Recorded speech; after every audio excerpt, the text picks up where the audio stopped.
The process to amend Zimbabwe's constitution in line with the ZANU-PF resolution number 1, which seeks to extend President Mnangagwa's term of office to 2030, is nearing completion. ZANU-PF Secretary for Legal Affairs, Comrade Ziyambi Ziyambi, has said. Sadc mashoko anachipindurwa panguva ino yatona kuti Ziyambi owatakiwa pamusoro peine update yapa pamusoro pema-constitutional amendments. Don't forget to subscribe or like on the bell icon. Ziyambi panguva ino onyatsokuonekwa kunzi omakiwa nevanhu. Panguva ino kuchionekwa kunzi these guys vanhu vanotombozvibvunza kuti vanhu ava vakaenda kuchikoro here kandi vanhu vakangouya vakangonzi pindai pamapositions awa. Ndokuti mamwe mapolicies nemadecisions avanoita vanhu vanongosara zvavo vakangobata zvavo remuromo remukanwa.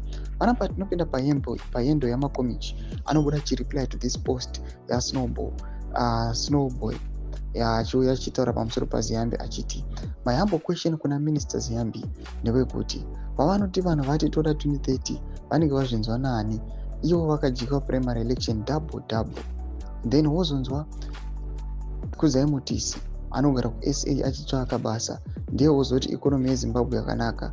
Nonsense. Dzoka kuno utsvake basa kuno kana ariko.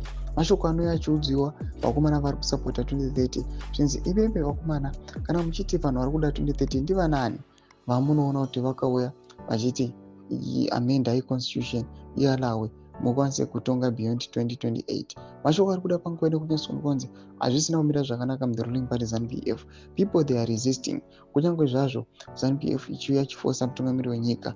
Nepotedzai mafunguro enyu pamusoro pemadevelopments awa anonyatsokuonekwa kunzi mhuri yese yeZimbabwe yangotarira noda kuti inoziva kuti vakomana veZANU-PF vanhu vakaita sei. Pinai kucomment section medu kuudza mafunguro enyu kuti kudii pamusoro pezviitiko izvi. Apa pinai kucomment section medu kuudza mafunguro enyu ndo pano kuti bva kusubscribe or like or turn on the bell icon.